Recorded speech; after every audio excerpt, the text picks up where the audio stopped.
So, Darren, we had a good time watching that Scientology testimonial video, they would call it. Yeah. So I wanted to do something with you a little different. Okay. You're going to audit me? That would be fun. Are you the source? I am source. I am cause. Okay, this is from a channel called Book of Mormon Central. And as you can see, a lot of their videos, the first 6 that we're looking at, all claim to be evidence. Right. Amazing evidence, literary evidence, translation evidence. Okay? Now, in the years that we've been doing this show, you've done a lot of research into the topics that we've talked about. I think you have some idea of how to gauge whether or not something is credible, useful as evidence to bring forth truthful discussion. Something I would choose to bring up to support my and point. Put your name on it. And put my name on it. Yeah, sure. Okay. So tell me where the evidence lies in this video entitled Evidences of the Book of Mormon Complexity. Many early critics of the Book of Mormon believed it lacked any literary merit whatsoever. For instance, one man claimed that Joseph Smith was a blockhead, and that the Book of Mormon was the most gross, the most ridiculous, the most imbecile, the most contemptible concern to be palmed off upon a society as a revelation. Not a bad Yet over review. time, even some of the Book of Mormon's most skeptical critics have felt compelled to change their tune. For instance, Joseph's famous biographer Fawn Brody saw him as a myth-maker of prodigious talent. Fawn Brody is the author of No Man Knows My History, a biography of Joseph Smith, mostly critical. She did not change her tune. She recognized Joseph Smith for what he was. And a myth maker of prodigious talent. Yeah. So right there, they're grabbing onto the word prodigious talent, the words, and glossing over the implication of myth maker. Right. Yeah. So we're off to a great start. And Harold Bloom, a Yale-trained literary scholar, considered Joseph Smith to be a religious genius. This dramatic shift may lead some to wonder, the Bible. How did Joseph the blockhead suddenly transform into Joseph the genius in the eyes of his critics? Let's see. I don't think he did. Joseph the nincompoop. Evidences of the Book of Mormon. In truth, this change had little to do with Joseph himself. I hate that they use this portrait off the bat. Yeah. This is one of the most egregiously wrong portrayals of Joseph Smith. He looks nothing like the closest real images that we have of him, or the images and portrayals of while he was alive. This looks like, I don't know, He-Man dressed in 1830s clothing. Yeah. This is ridiculous. And I believe it's the same artist who has done a similar portrait of Jesus, which is also ridiculous. Like, it really upsets me that they go forward much more with that to do with image. the 588-page book that he dictated to his scribes in less than 3 months. As people began to analyze the text more carefully, it became clear that it was far more complex and sophisticated than most had ever imagined. What makes the Book of Mormon's sophistication so remarkable is that it can be demonstrated on so many different levels. The text has over 200 named characters, 200 named over characters. 150 named locations, multiple migrations, distinct cultures, 3 calendar systems, a system of weights and measures, complex source texts, genealogies, lineage histories, political histories, authentic legal cases, realistic battles, multiple literary genres, embedded flashbacks, brilliant doctrinal discourses, numerous fulfilled prophecies, and well over 1,000 proposed intertextual relationships. So you're telling me it's a book? Yeah, with characters book in it. stuff. Yeah, characters and the story. Isn't that amazing? Set on Earth, Yeah, bro. but with some supernatural elements. Pretty amazing. Pretty amazing evidence I'm seeing here. And Hebrew literary elements. Amazingly, Literary these features elements. are all intricately woven together into a coherent narrative, which is essentially free from error. I would no. For instance, No. See, that is completely intellectually dishonest to say that it is virtually free from error is completely wrong. It is full of anachronisms, things that are out of time in which the Book of Mormon is set. Animals, grains, weapons, metallurgy, wasn't there at the time. And it also doesn't have what would be accurate for the time if we try to compare with the real world. Right. Also, the text itself is full of errors at the beginning. And there's been thousands of changes to the text over the last 100 and almost 200 years. But from the beginning, they've changed all kinds of things, from, punctuation and grammar to names of people, which were wrong, and theological elements that they've evolved. So to say that it is virtually free from error, based on what? Just regardless, it's just blatantly wrong.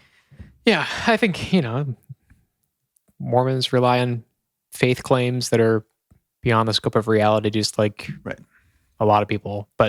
And these videos, I can tell, are not really meant to dissuade you and I. They're meant to affirm the beliefs of the believers. I mean, Let's say Kwaku. The Book of Mormon has over 600 passages of geographic relevance scattered throughout its text, and yet virtually every city, land, body of water, hill, or region maintains a consistent spatial relationship with other geographic features. But it's another example of consistency it's comes ridiculous. from the lengthy genealogical record found in the Book of Ether. The first chapter introduces a list of 30 different kings beginning with Ether and going back to Jared. This list then serves as a framework for the rest of the book, which precisely chronicles the reigns of its kings, except in reverse order. Trying to keep track of the various sets of plates through their transmission through prophetic caretakers and how they are all tied together can be a formidable task. Yet careful analysis has shown that the source texts of the Book of Mormon have been masterfully abridged into a coherent and unified record. In the Book of Helaman, Samuel the Lamanite prophesied of the coming of Jesus Christ, the Son of God, the Father of heaven and of earth. How could he have the done creator that? of all things from the beginning. This 21-word name title happens to be a verbatim quote from King Benjamin's speech, given nearly 250 pages earlier, thus offering a remarkable example of the Book of Mormon's intertextual relationships. Wait a minute. Is he saying that this book quotes itself? Yeah.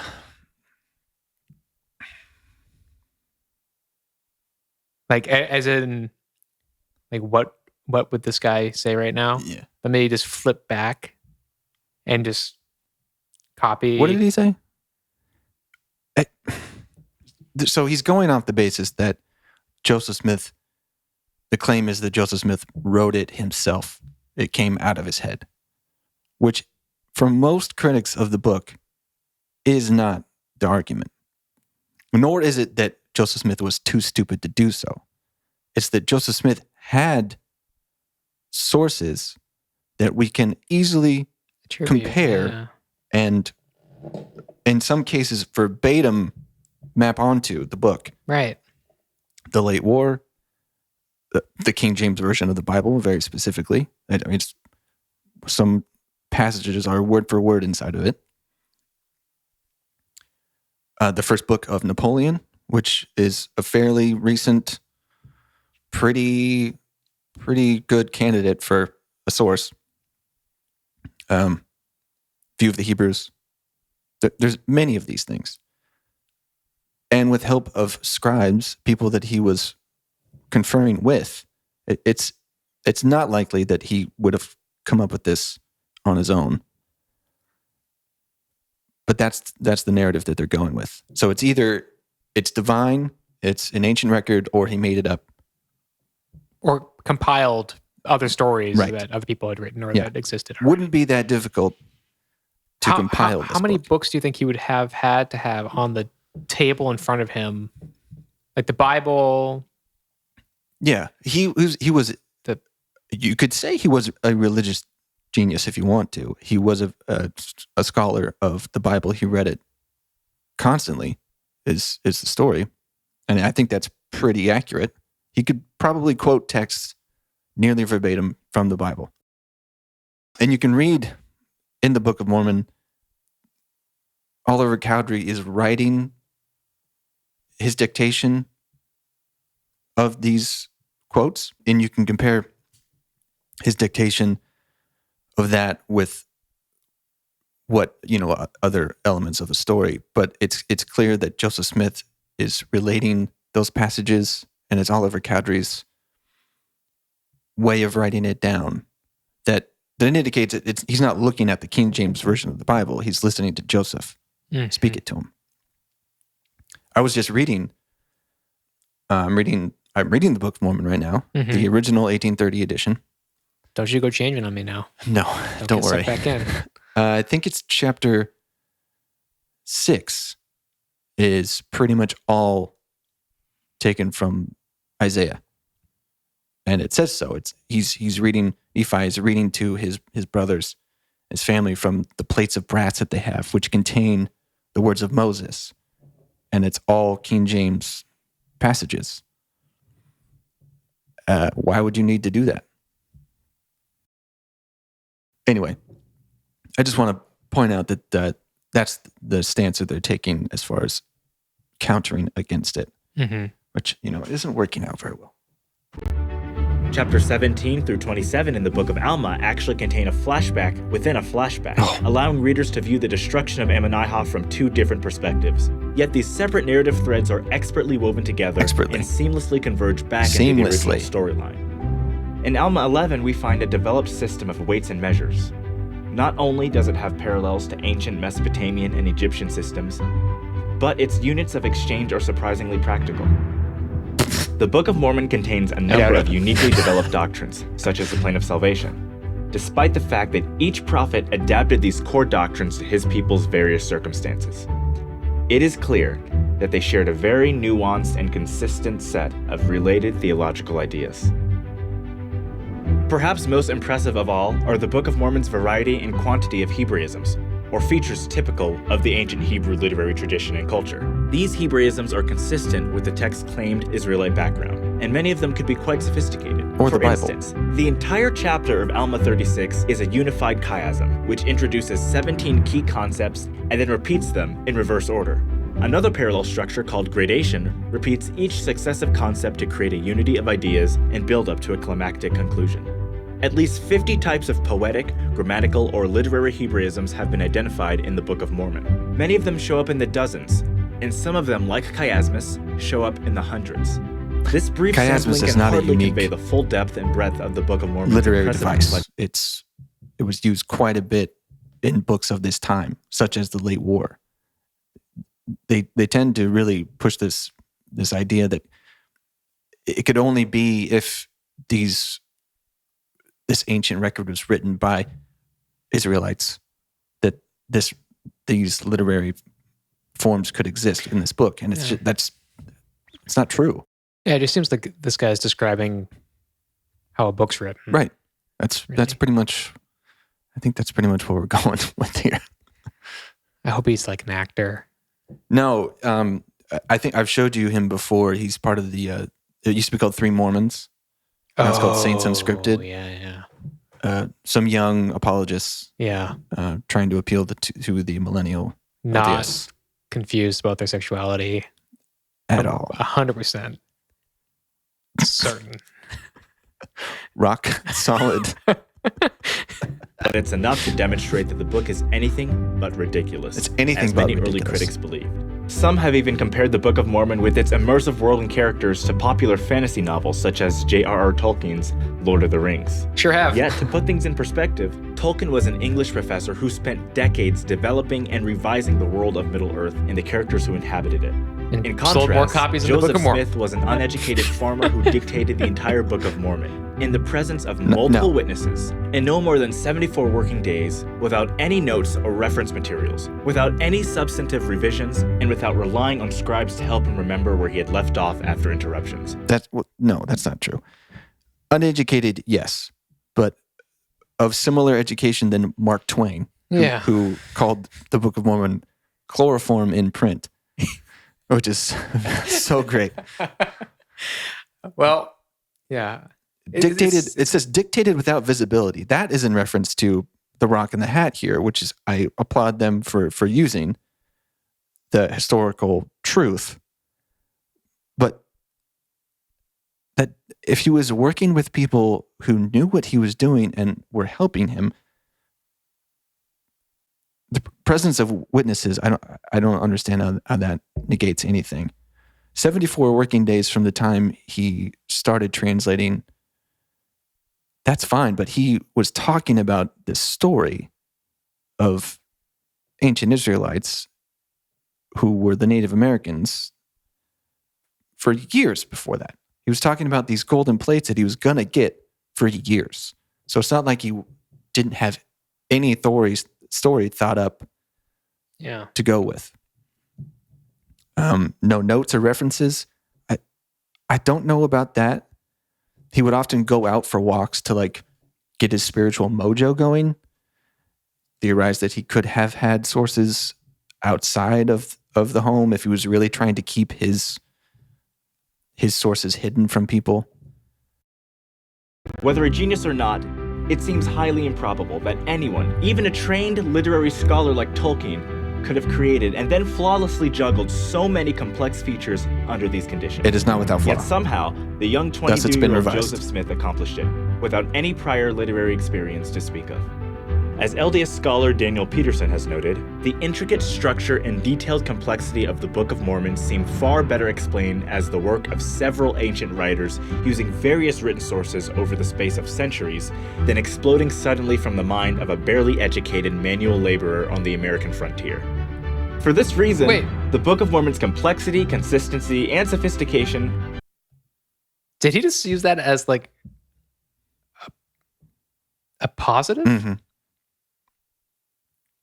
Yeah.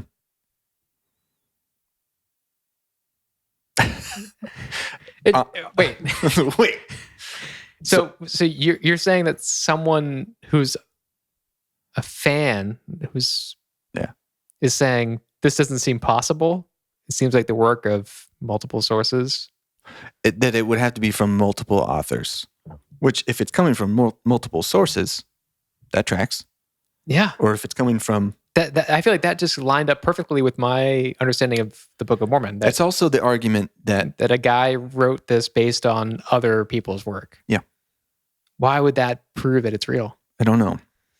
But recently, that Three Mormons channel was talking about this. I need to subscribe to that. You do. It's fun to watch. Stuff. Shout out, dudes. And Dudette. There's one. She made the comparison, or she brought up the claim about it had to have been that it reads in the various books as if it was written by different people, the prophets that are attributed to the writings. And then one of the other guys said, yeah, that's what's so great about people like Mark Twain, who wrote in distinct styles for different people. So something that I think is really interesting in the Book of Mormon is you can tell, like, there's different writing styles because they're written by different people. That's super true. So I think it's cool. And on, like, a bit of a more academic note, like, that has been proven. Well, not proven, but, like, some of the great writers in our history, Mark Twain and such, they have been able to write for different characters, like words from one character are completely different from words of another character. When you analyze them, they are like two different people. Right. And it's interesting that same thing happens in the Book of Mormon. Right. Nephi writing is a completely different style and uses different words than when Jacob or Mormon or Moroni are writing. Anyways, it's cool stuff. There's a lot in there. Right. Which confirms the opposite point. Yeah. That someone could write in a distinct voice for a different character in one book. Yeah, they're called writers. Such as Mark Twain. Yeah. Yes. So how... I commented on that video to point that out. And to their credit, they didn't respond, but they didn't delete it. They don't seem to delete disparaging comments, which they get a lot of, obviously. But it's like, dude, you made my point. And you countered her point. And you're on the same team. So the argument that he couldn't have written distinctly, even if he did write the book himself, if Mark Twain can do it with the same level of education, then it's not impossible. Yeah, like J.K. Rowling is writing as Harry Potter. Mm-hmm. She's writing about Severus Snape being so in love with Harry Potter's mother, he's willing to do anything. Did you read those books? Yeah. I didn't. I mean, they're no Book of Mormon, but Yeah, you know. you're telling me. Provide Popular. excellent evidence that it truly was translated by the gift and power of God, just as Joseph Smith What? repeatedly testified. Is it? Thanks for watching this episode of Evidences of the Book of Mormon. Be sure to subscribe below. Yeah. For more information, click on the Check that links out, in the guys. description. I'd like this played in a logic class or something in law school, you know. Yep. Yeah, none of that adds up to evidence that it's an ancient record. No. It's just a guy wrote a book. That's Yeah. basically what that proves. And use sources. And they openly say it sounds like he used sources. Well, they're referring to the sources of the books inside the Book of Mormon. Yeah. The various plates. Yeah. Which we discussed. Plates seem to be necessary in addition to the book in order to explain the lost 116 pages and how we changed the direction of the story, plug in a lot more religious stuff. Check out our first couple of episodes so far on the Church of Jesus Christ of Latter-day Saints for more info on that. What's the over-under that this religion exists in 500 years? In 500 years? Yeah. I don't think it's going to be an active religion in the next. I wouldn't be surprised if it's dwindled to the few, like the size of the fundamental LDS church in the next 100 years. Wow. Right now, they are in crisis mode. Yeah. People like us are getting more vocal about opposition. And people that are within it, especially of our age and younger, are listening because they have access to this kind of material. The voices of the dissenters and the critics are getting pretty loud, and the church is having a really tough time fighting against it. So they've been having all these seminars that they called firesides. So many of them are the topic of faith crisis and how to keep yourself in the boat, as they say, or to help other people stay in the boat. And off the highway to hell. Don't read the internet. Don't believe it. Go to credible sources, which even within their own LDS.org website, in their gospel topic essays, which are meant to address these major issues, even those essays, as truthful as they claim to be and are more open than they have been before, but just addressing these topics, some of which members of the church have never even heard of or looked into, those gospel topic essays have led people out of the church just by pointing to the problems that exist instead of just ignoring them and telling people, Yeah. don't worry about it. I think that, you know, like I feel a similar way about religion in general, a belief in a higher power. Yeah. You know, so I think the thing that makes the LDS church special is how young it is and how the claim that it was divined when there's such clear precedent for this kind of religion. Yeah. You know. This video in particular, my mother sent me and asked me to watch. And I responded to her within watching the first minute of the video, like, okay, I already have a lot to say about this. And I never got a response to my response to it, but it's the type of things like this that members are looking to Yeah. for affirmation. Yeah. And what in there? It's so weak. It's so weak. Yeah.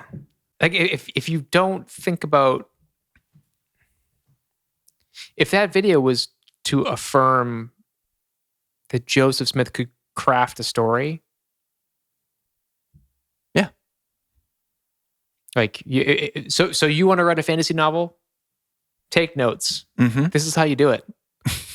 You have storylines that kind of come back around to each other. Yeah. You know, tie in hundreds of pages of separation. And they come back. That's great. Yep. I'll tell you about that crazy series I read, right? There was like 14 books. Yeah. Like 1,000 pages. Didn't that guy crank it out? Yeah. I mean, as far as, so, you know, he died before he finished it, but, you know, for 20 years, basically, he was writing these books, and they're insane. Like, it's 1,500 characters. 1,500 characters with names, maybe even more. Like, right. It's insane. It's like Tolkien and, you know, Harry Potter and Narnia and the Book of Mormon all rolled into one.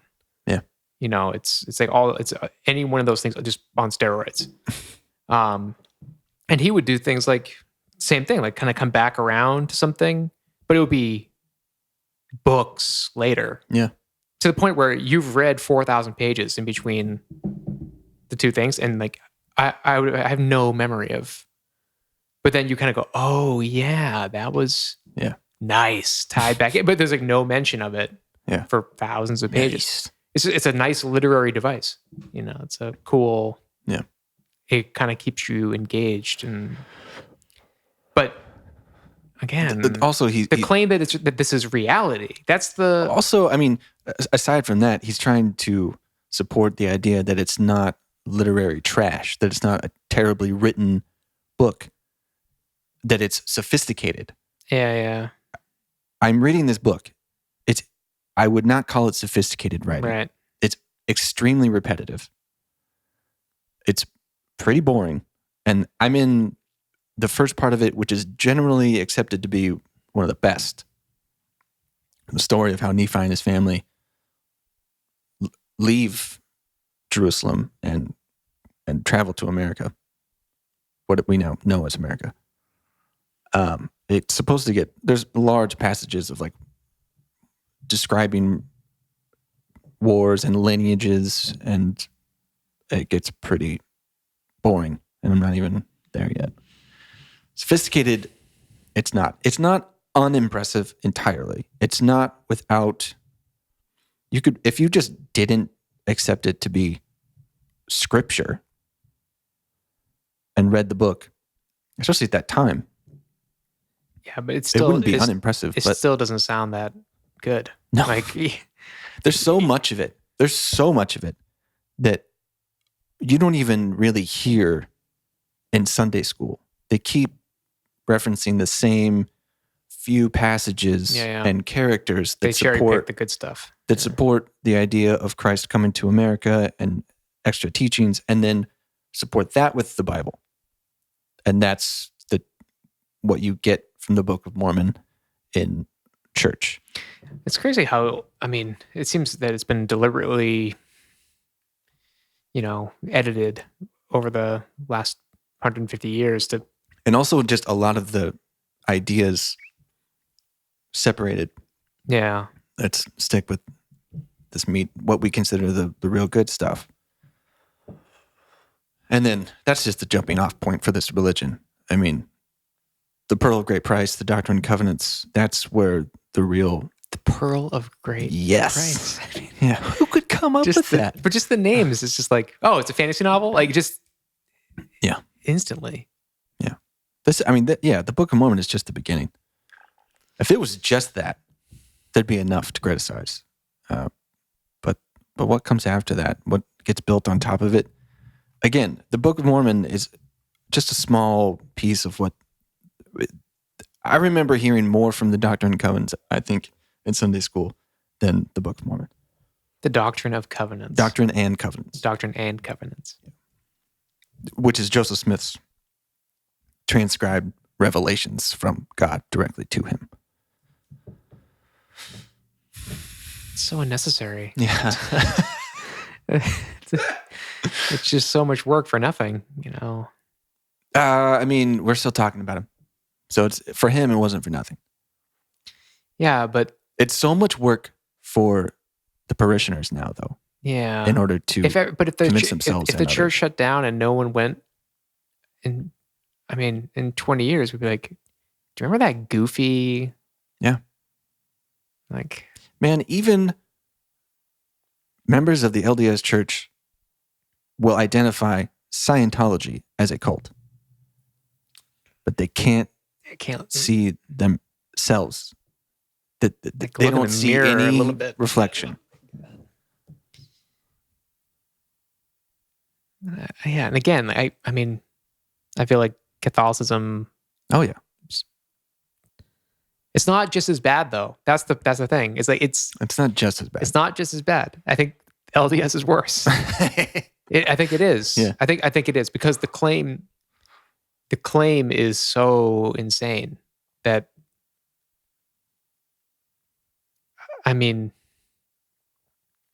if you go to the Middle East and say this is where Jesus gave the Sermon on the Mount or whatever, say okay. Could be. Maybe it's that hill. Yeah. But if you say that there was a battle with 1 million casualties in what is now the United States, and millions of people died in this one area, and the church has claimed up until not that long ago that they knew exactly where that was. Now they tried this Central America, South America model where maybe it was in Guatemala or something like that. You just think too, like, all right, so the football stadium that Ohio State plays in, it's like 100,000 seats. So you're saying 10 plus stadiums of people? It doesn't matter where it was. There'd be a crater on the face of the earth. Just the foot traffic alone would there'd be a layer of sediment miles across of like Nike soles. Yep. Not only whatever leather sandal they were wearing. Not only that millions of people died in huge battles in and around the Hill Cumorah, where the plates are found, at the same place, the Nephites and the Lamanites had huge wars later, and yet none of the stuff is there. None of the swords and breastplates. And how many square feet do you think a body takes up? Square feet? Like standing, probably 2 square feet if I'm standing up. I guess. So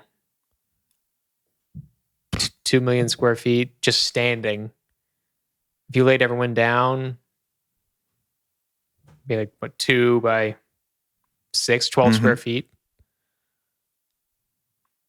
So in order to, it would cover even just the bodies just alone. The bodies, like square miles of bodies. But where's all the swords and armor and stuff that they would have had, like 300 style?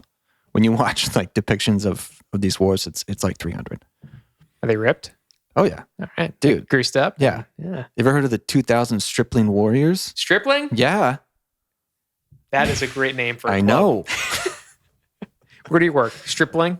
He was talking about this measurements system. Yeah. And there's a currency in the Book of Mormon. There's no trace of this currency in archaeological digs. Yeah, that's the side of it where it's just like you're going from a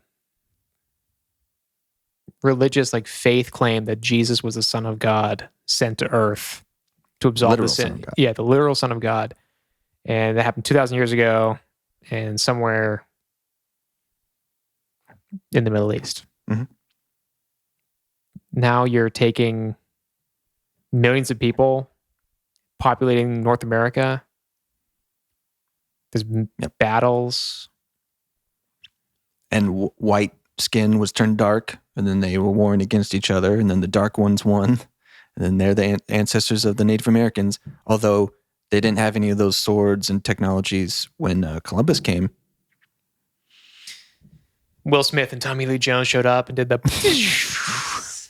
I forgot all that. Like, yeah, that's where it's just like... It doesn't map on to reality. And they try so hard. The faith side, faith aside, the belief in God aside, like just... Yeah, totally. They try to make this closer, much closer to our timeline, and then but they mix up things that just don't exist in this time of the Book of Mormon. It can't be true. Yeah. The Native Americans aren't descendants of Hebrews. No. That's just wrong. And we can keep talking about this, and we will. There will be more parts of our discussion on I want to get a Native American on here. Be like, have I got news for you? Yeah. Guess you what? Have you seen this? Have you seen this? Have you heard about this? I don't think it's... Imagine how pissed, like... Are you kidding me? I feel bad for the three musketeers of Mormonism. Yeah. It used to be called Three Mormons, but there've been more than that. They're all young. I mean... Oh, yeah. Most of them are in college. And they're all young enough that, like, there's still a high likelihood that they will not believe any of this stuff in 10 years. There's a lot of people that think... And it's just on the internet forever. Yeah, as long as they let it be. I stop in my tracks daily thinking about embarrassing moments in my life that no one knows about but me. Right. Yeah. You know, that I go, and I'll say things, I'll react like, oh man, I remember doing that. Yeah. I did that. And what a dummy. And there was no one around. It's just something that a reaction or a thought or an action I took. These, like, you can't scrub the internet. Yeah. If you today, thinking and feeling the way you do, had days of time, how embarrassed would you be? A lot of people, and I think I'm in the camp, think that Kwaku, the host of that video, will eventually not be a member. And he seems very devout, but he's definitely different than the other ones. He was converted. He never went on a mission. Mm-hmm. And he's talked about that in their show. He's kind of an outlier, and I find him interesting. He actually went on like a Christian, a kind of bigger Christian show that often debates Mormons and Mormonism from the standpoint of Christianity. And they talked with him for like 2 hours, and he was not a gracious guest. Oh. He was really combative and just like really... Does he think that Mormonism saved his life? Seems that way. That kind of thing. He converted and it saved his life. Yeah, and it is true. And whatever you have to say about it, you're wrong. You're just wrong. I mean... I'll leave a link to that. Yeah, and it kind of comes back to the death penalty. There's probably a lot of religious converts on death row.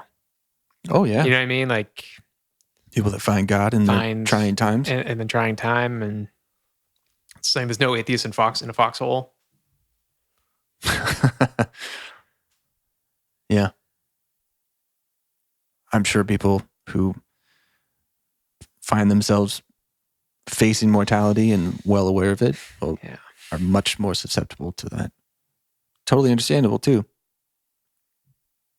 What a waste.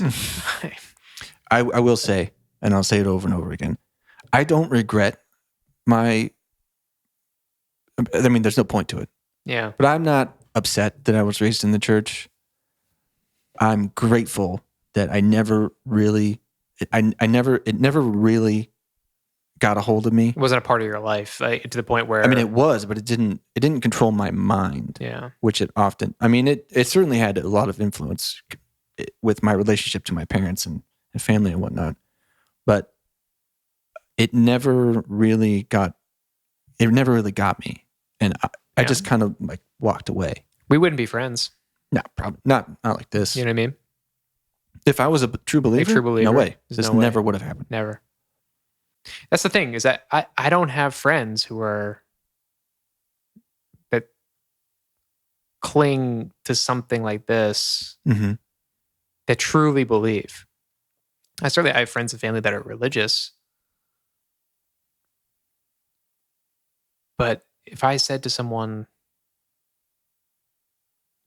that there's no battlefield with millions of people? And they said, yes, there is. Like, all right, that's about it. Okay. That's about the end of it, Yeah. Like we would, I guess, maybe, we would never be able to talk about Yeah. I find that religion. there are otherwise agreeably intelligent people who actually believe that this story is true. Yeah. And it can really baffle me. But lots of smart people believe lots of weird stories, and they always have forever. Yeah. Is that it? But they don't believe any of the other weird stories. Just believe theirs. One of Christopher Hitchens' quotes, he's talking about religion. It's the first worst explanation for everything. Totally. Mormonism's like the 37th worst. We will always be figuring this out. Yeah. There's never a final answer. Yeah. And that's another part of it too. The claim that it's solved. Yeah. In the 1800s. It's kind of designed to turn off your brain. You stop thinking about it. That's kind of my point about being glad, because to live under this is a prescribed existence. Yeah. And it's an unexamined life. Mm-hmm. And now that I've lived that life, I'm very grateful for that. And that would be a terrible life for me to live under that prescription. Yep. So.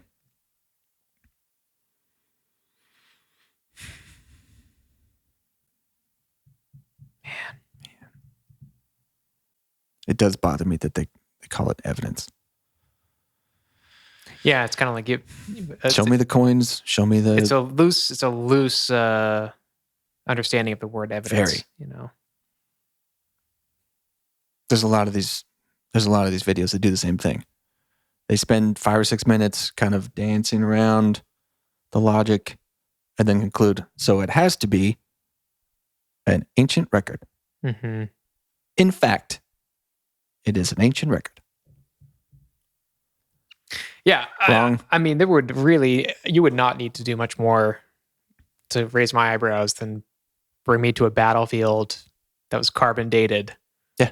With millions of bodies under a foot of soil, with swords and coins and dig up that hill Cumorah. They've made so many claims about what is under there and around there. Dude, dig it up. Show me. I'll spend the rest of my life looking like for more and just obsessed with it. I would be obsessed. Mm-hmm. Never gonna happen. I bet you a house that doesn't happen. Yeah. Well, we will talk more. Yeah. About this. We'll maybe watch some more videos. People on YouTube love that kind of shit. Here we are, the fundamentals on YouTube finally. Check us out. Subscribe. Leave your comments. Find us in your iTunes or Apple Podcasts, Spotify, thefundamentalspod.com for the backlog of our shows. And we'll be back with you again soon. I'm Darren McCarthy. I'm Dan Fury. Hey. This is The Fundamentals.